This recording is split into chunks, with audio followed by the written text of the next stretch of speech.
I think I always imagined myself being a superstar. Liked dress up, liked playing, liked drama, liked theater. So there's something I used to sing to my students all the time as a principal.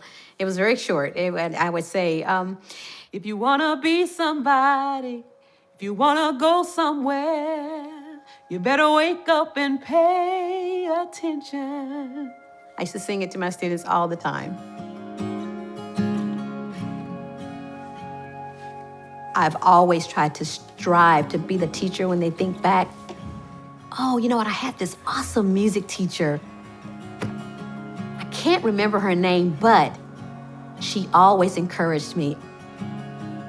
I've always thought about no matter what level of career I'm in, you are supposed to impact the lives of others in a positive way. You're supposed to bring value to folks.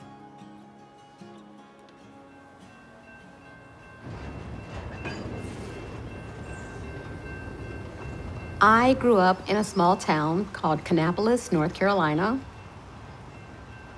My mom and my dad often thought that I was going to be a star as well. So when The Color Purple came to the Charlotte area looking for actors and actresses, I got an opportunity to audition.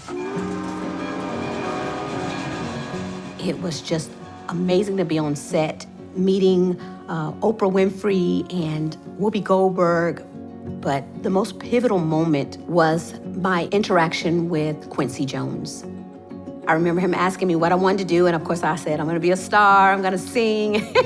and so he said, well, what do you sing? And I said, the Star Spangled Banner. And he said, what key do you sing that in?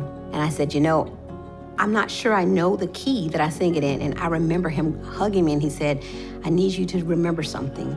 Always be ready for when the opportunity comes, because it will come.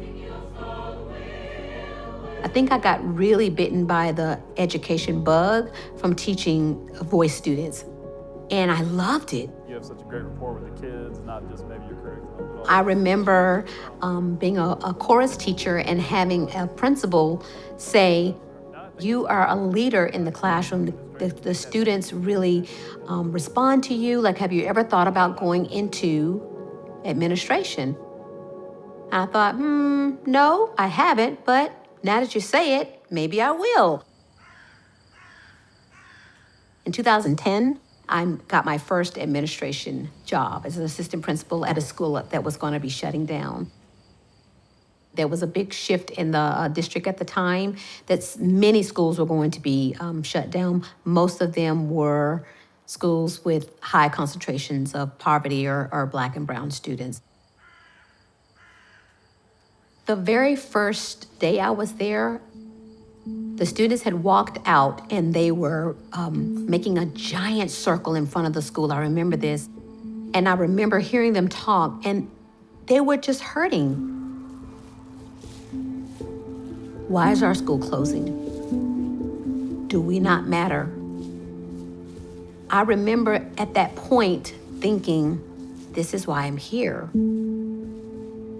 On a cultural level, of course, I can connect because they see me, they see their auntie, they see their mothers, they see their grandmothers. So I was able to connect in that way. But I don't think you necessarily have to look like the students to impact them in a positive way. So I don't believe that. You have to have the mindset that you will do whatever it takes to pour into students no matter what, that you will check your own implicit biases, because we all have them. I have them. We all have them. I was an administrator who continued to say, what's your dream?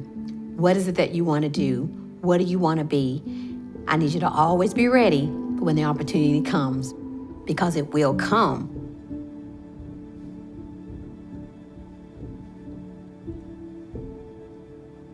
I have always been cognizant of my surroundings and the folks around me. I will tell you, there was a time as a junior, I had this dream that I wanted to go to Davidson College. Davidson College is a really, really good liberal arts college.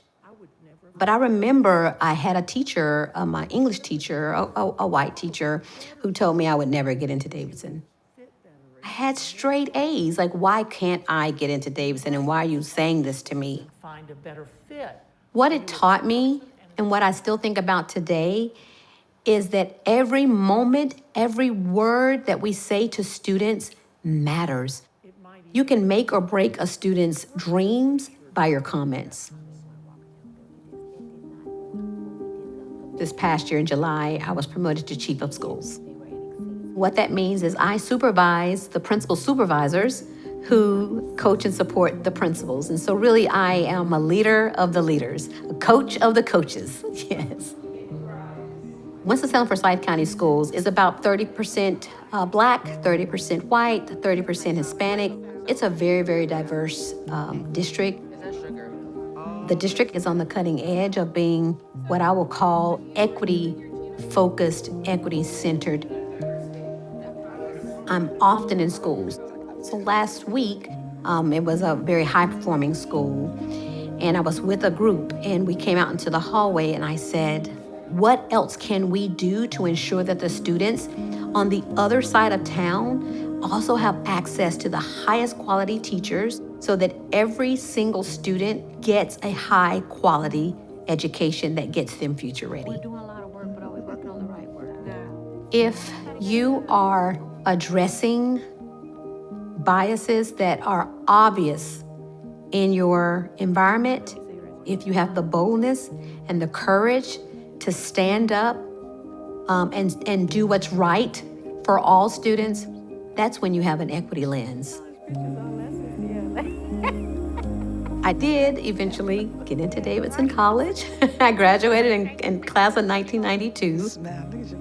But I always have that voice in my head, my mom always saying, don't give up on your dreams. Don't believe the negativity. You have to believe in yourself, and you have to work hard, and you can do it. So I've always had this lens of, what is it that this student needs? What's your dream? What is it that you want to do? What do you want to be?